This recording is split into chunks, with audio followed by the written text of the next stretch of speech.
Today I'm going to tell you about a case that a woman had just left a hotel with her boyfriend. She probably never imagined that not long afterward, she would be shoved into a clay jar filled with mud and disappear from the world forever. No one knew what had happened there. The brutality of the method even sent chills down the spines of the police officers. Had she done something wrong to someone for the killer to choose such a cruel and savage way to deal with her? Today, let's uncover the case of the woman roasted alive inside a clay jar. One day in January 2015, a fire broke out in an abandoned residential area in Liaoyuan City, Jilin Province. After the flames were extinguished, firefighters at the scene noticed a strange smell. Following the odor, they discovered a clay jar near the wall inside one of the rooms. The jar was broken in half, but the horrifying sight inside shocked everyone. Inside was the body of a woman who had been roasted to death. It was a gruesome and almost unbelievable scene. After investigating, police discovered that the area had once been a dormitory for mine workers and had been abandoned for more than a year, so almost nobody came there anymore. A night shift worker said that around 11:30 p.m. on the seventh night of the Lunar New Year holiday, they heard what sounded like firecrackers exploding. Since it was during the Lunar New Year celebrations, they assumed someone nearby was setting off fireworks and paid little attention to it. Unexpectedly, only half an hour later, the area burst into flames. The night workers immediately reported the incident to the police and firefighters. Soon after, the fire was extinguished, and the woman's body was discovered. However, something strange caught the attention of investigators. Police determined that the woman had actually died around 2 days earlier. At the scene, the smell of gasoline was extremely strong, proving that the arsonist had poured a large amount of gasoline into the clay jar to burn her body. After a preliminary examination, forensic doctors found no dust or ash inside the woman's nose, and there were no signs of a struggle or fight at the scene. Therefore, police suspected that this was likely a secondary crime scene where the killer disposed of the body. After further examination, investigators determined that the woman had died between 9 o'clock and 11 p.m. on the 6th day of the Lunar New Year. According to the witness who reported the fire, the blaze was discovered shortly after 11 p.m. on the 8th day of the Lunar New Year. This meant that during those 2 days, the woman's body had been hidden somewhere. But where had it been concealed, and why hadn't the suspect disposed of the body immediately? These questions pushed the police to investigate more thoroughly in order to uncover the truth. As police issued missing person notices to nearby departments, a man came to the station to report that his younger sister had disappeared. He explained that his sister's name was Zhang Xiaoping, 29 years old. After divorcing 4 years earlier, she and her parents had left Liaoyuan and moved to Shandong. They only returned to their hometown during the Lunar New Year each year. The last time he saw his sister was on the 6th day of the Lunar New Year. That day, he had dropped her off near Daosan Bridge in Liaoyuan. She told him she planned to walk around Bailuo shopping mall before getting her hair done. From that moment on, he never saw his sister again. Because the estimated time of death closely matched the time Zhang Xiaoping went missing, police suspected that the victim might be her. The forensic team then compared DNA samples from Zhang Xiaoping's parents, and the results confirmed that the body indeed belonged to her. Upon hearing the news, Zhang Xiaoping's mother collapsed in shock. According to the brother's statement, on the 6th day of the Lunar New Year, he had taken Zhang Xiaoping to a hair salon near an aquarium shop. Police went there, and the salon staff confirmed that a beautiful young woman had come in that day.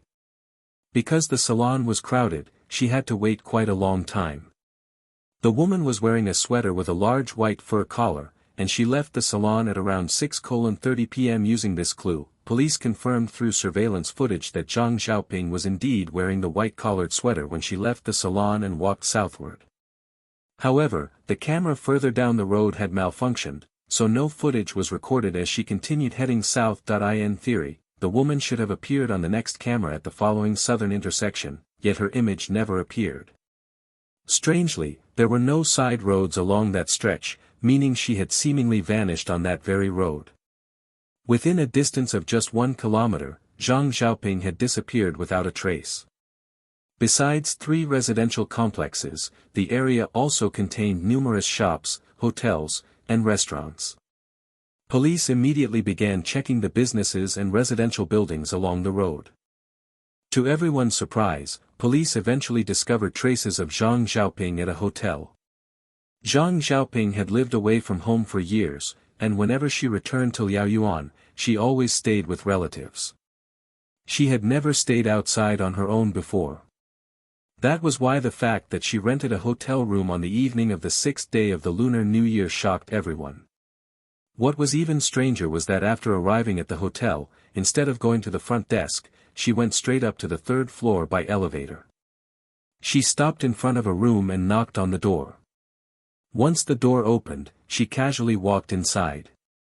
The key mystery was that no one knew who had opened the door, but it was obvious that she was very familiar with the person inside. This indicated that she had a close relationship with them. About an hour later, sometime after 8 p.m., Zhang Xiaoping left the room together with a man dressed in black. The two appeared in the hotel lobby, one walking ahead while the other followed behind. Zhang Xiaoping then went alone to the front desk to check out, while the man in black headed straight toward the parking lot behind the hotel without saying a single word. However, the surveillance footage from the parking area was too blurry to determine whether Zhang Xiaoping had actually left together with the man. When questioned, the parking lot security guard stated that he had not heard any sounds of fighting or noticed anything unusual that night. As the investigation continued, the victim's family revealed that Zhang Xiaoping did not have many friends in Liaoyuan. Police questioned almost all of her close friends listed by the family, yet none of them matched the suspicious man in black. It was clear that Zhang Xiaoping had been very close to this man, but strangely, he did not appear anywhere on the list of friends provided by her family. So who exactly was this man, and what kind of relationship did he have with Zhang Xiaoping? Why had his name never been mentioned before? These questions pushed investigators to dig even deeper. However, Wang Hua was already married. Zhang Xiaoping wanted him to divorce his wife so they could be together, but Wang Hua refused because of his poor financial situation. He had essentially married into his wife's family and depended heavily on them for both his livelihood and business. If he divorced, he would lose everything. Realizing that Wang Hua was unwilling to leave his wife, Zhang Xiaoping eventually decided to leave Liaoyuan. Her parents worried about their daughter living alone far away, so they sold their house and moved away together as a family. Unexpectedly, during this year's Lunar New Year, Zhang Xiaoping and Wang Hua met again and resumed contact with each other. Police immediately went to question Wang Hua. According to his statement, on the 6th day of the Lunar New Year, he received a message from Zhang Xiaoping saying that after celebrating her grandmother's birthday, she would be leaving Liaoyuan and wanted to see him one last time. Hearing this, Wang Hua did not refuse because he still had feelings for her. To avoid being discovered by others, Wang Hua suggested meeting at a hotel. When they met, they simply drank alcohol and talked for about an hour before leaving the hotel separately. Wang Hua explained that he left so early because he had plans to meet friends at a karaoke bar that evening. At around 8 p.m., he left the hotel first and handed the room key card to Zhang Xiaoping so she could check out. After leaving the hotel, he walked straight to the parking lot and drove away. As for where Zhang Xiaoping went afterward, he claimed he had no idea. Using the license plate number provided by Wang Hua, police collected surveillance footage from checkpoints near the hotel and confirmed that Wang Hua had been driving alone, with no one sitting in the passenger seat. Investigators then located and questioned the people who attended the karaoke gathering that night. All of them confirmed that Wang Hua had been at the karaoke bar from shortly after 8 p.m. on the 6th day of the Lunar New Year until after 2 a.m. the next morning. This meant Wang Hua appeared to have a solid alibi. At this point, the investigation seemed to hit a dead end, as the only major lead had been ruled out. Later, through conversations with Zhang Xiaoping's mother, police learned that she had intentionally hidden information about her daughter's relationship with Wang Hua in order to protect her daughter's reputation. This was perhaps a natural human reaction. Furthermore, according to the autopsy report, Zhang Xiaoping had died between 9 o'clock and 11 p.m. on the 6th day of the Lunar New Year, and many witnesses confirmed that Wang Hua had been inside the karaoke bar during that entire period, leaving him with no opportunity to commit the crime. Even though every lead had seemingly fallen apart, the investigation team still believed Zhang Xiaoping's family was hiding something. Her sudden decision to leave Liao Yuan was simply too suspicious. Earlier, she had divorced decisively because of her deep feelings for Wang Hua, yet after Wang Hua refused to leave his wife, she appeared to accept the breakup surprisingly calmly. If Zhang Xiaoping had truly left Liao Yuan out of resentment toward Wang Hua, then why, after returning to the city, would she insist on meeting him again and even go with him to a hotel?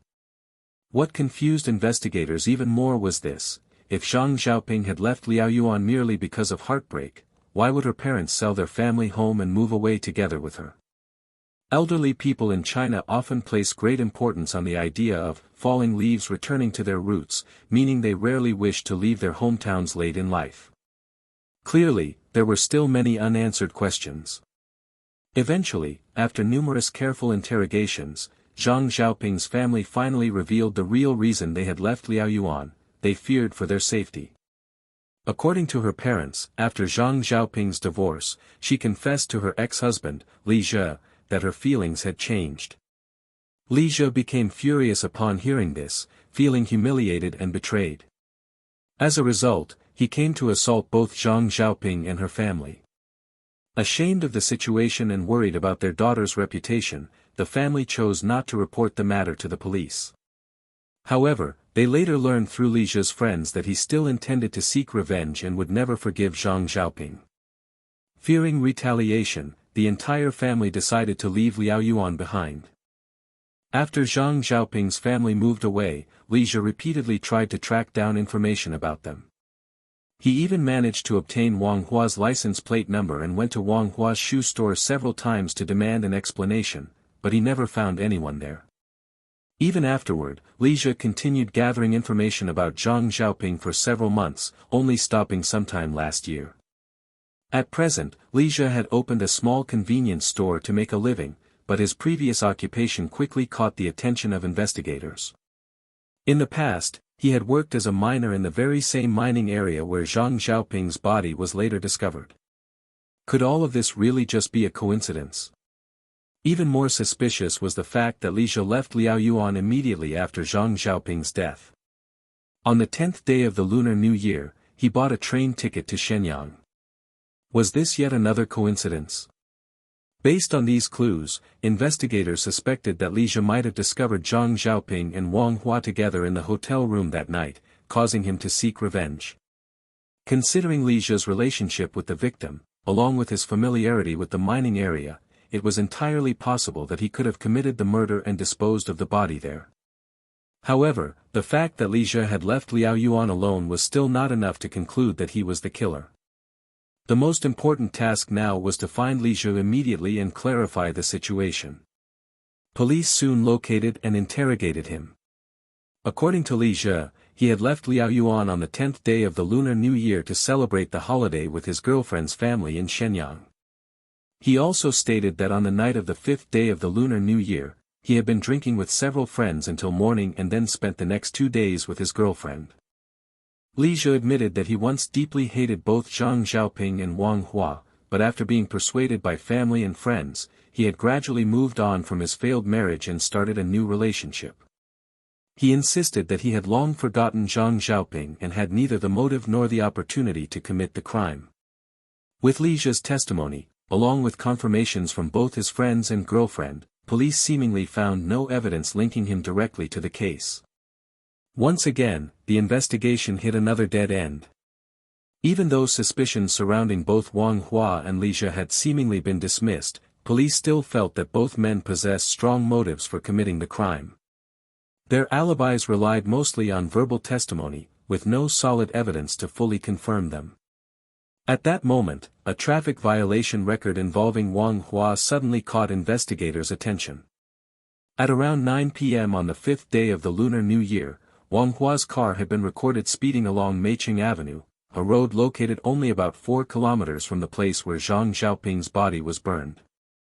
According to Wang Hua's statement, after leaving the hotel, he had driven straight to meet his friends at the karaoke bar. Theoretically, by that time he should already have been drinking and singing karaoke there. So if that were true, why was his car appearing near the crime scene? Police immediately began conducting a more detailed investigation into the vehicle's route. They reviewed surveillance footage from roads and nearby gas stations. After a careful and thorough search, investigators discovered video footage showing Wang Hua refueling his car around that same time. In the footage, police saw Wang Hua stepping out to pump gasoline. But what shocked them was the appearance of a white object in the back seat, something that looked very similar to the white sweater Zhang Xiaoping had been wearing that day. This discovery strongly suggested that Zhang Xiaoping had been inside Wang Hua's car after leaving the hotel.